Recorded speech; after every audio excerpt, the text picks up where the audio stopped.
Hey guys, Dislitter Magic here, back with another deck list. It's time to show off one of my favorite ones from Arena that I'm playing with. I think the rest aren't really worth showing off. They're so far from done and they're not as good. This is one of my winningest decks. It's a little bit less gimmicky, a little bit more direct than the Green Ramp one, although that one's pretty good. And keep in mind, this is not the exact final perfect deck list. I'm limited by wild cards, obviously. So if you want to build it slightly different, I mean, so do I. So first of all, it's a Johnny's Welcome. You guys know what that does. Creature enters the battlefield, gain life. Cool. Then we got Dauntless. It's just in there. Probably shouldn't be. I mean, it's there to protect the Johnnies, so whatever. It's early game damage, too. It shouldn't be there. Then we got Healer's Hawk because it's awesome. I mean, you want to cause lifelink to happen, here's how you do it. Real simple. Leonin Vanguard. I mean, it's a 2-2 in large combat for one. That's already huge. And then the life gain trigger. That's huge. Take Heart. I mean, it's ambush and it's potential life gain, which is huge. And if you're swinging with Resplendent and maybe like one Healer's Hawk, boom, there's your 5 life to get in Angel. So really good spell. I only got one though because this doesn't need that much ambush, but if you were to run 4, I think it would work. I mean, if I got rid of all the extraneous crap and just put in more of these, I'd probably do better. I don't think I have more than one copy of this though. Then we got Fountain of Renewal because, you know, every upkeep you gain 1 life, then late game when you're just desperate, you sack it for 3 and draw a card. I mean, probably should be 4 of these in there. Then we got a Johnny's Pride Mate. That there should be 4 of. There has to be 4 of these. I think they give you 0. I burned a ton of wild cards on this deck. So whenever you gain life, put a 1/1 counter on it. This thing is about on par with Tarmogoyf if you think about it logically. So yeah, pretty damn good card. Then we got Dawn of Hope. Whenever you gain a life, pay 2, draw a card. That's really good late game, keeps the draw going, and there's one other draw engine too, but there's only 2 because it otherwise does nothing. I mean, yeah, you could pay 4, bring out an emergency lifelink creature to like chump block or something, or, you know, get Leonin going or whatever. I mean, it's not that great. But yeah, the continuous draw it's just 2 is a lot of mana, and if you pay 2, you're probably not going to get to cast it that turn, so it's a little rough. Then we got Take Vengeance. That should be Seal Away. I just don't have any. So destroy target tapped creature or exile attacking, you know, at instant speed creature. I mean, which one's better? Duh. Then we got Response. I mean, that one's huge. This one I probably would leave in. It deals 5 damage to attacking or blocking creature. That's just huge. I mean, that's a damn lot of damage. Technically, I guess it's not as good as Seal Away, but it's still pretty good. I mostly just had these from my Mentor deck, and so I threw them in, but you could run Seal Away in addition to this if you already had 4. Otherwise, I would probably run Seal Away, but this deck does have 2 mixed color lands just in case you could get Resurgence going. Now think about this. First Strike, Vigilance, and then an extra combat phase with all these lifelinkers and hard hitters. Ooh, so I mean, that alone, that ultra long shot might be worth it, especially since you could put in, you know, 4 of the check lands, obviously, and be just fine, because this only needs 1 red, and that's it.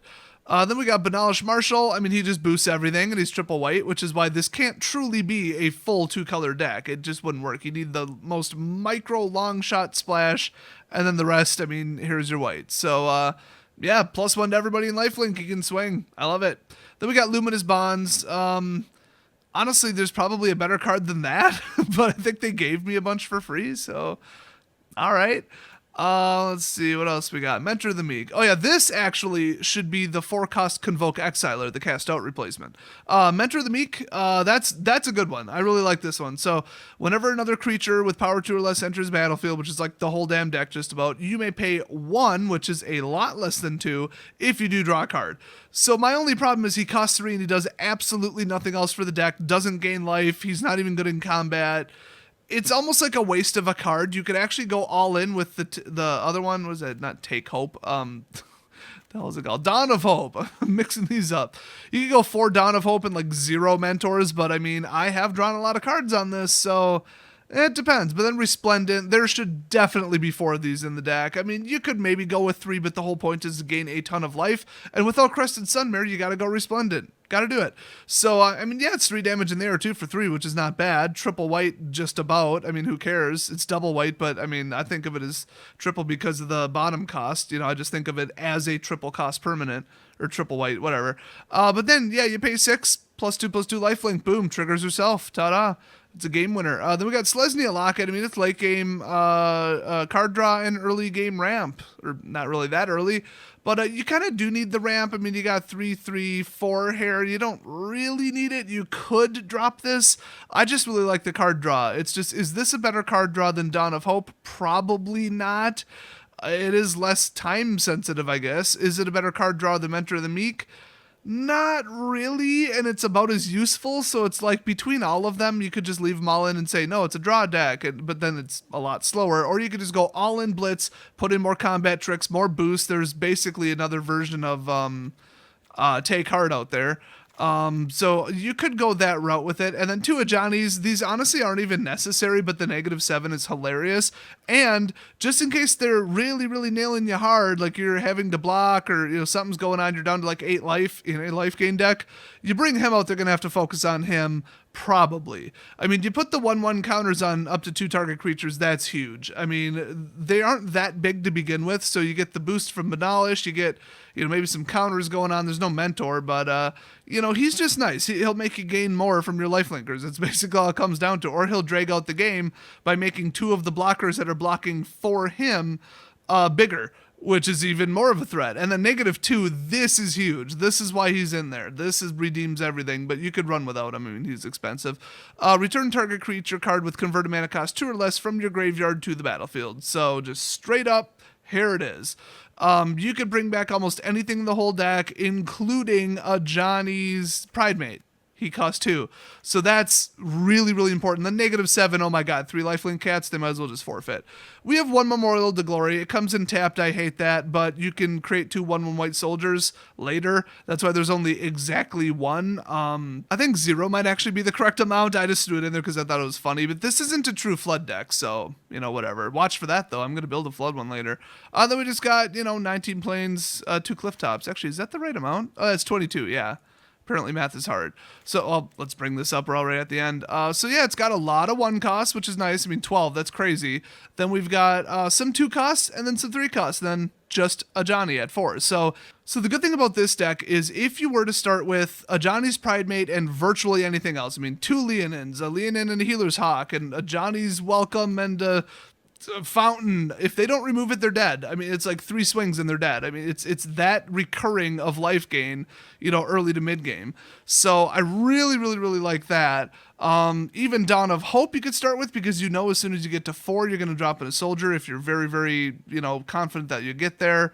And you could even, you know, run 2 Ajani's and 1 Leon, and I've seen that open. I mean, for some reason, Arena seems to give me these 2 cards really often in my opening hand and in multiples. I really think something's wrong with the shuffler.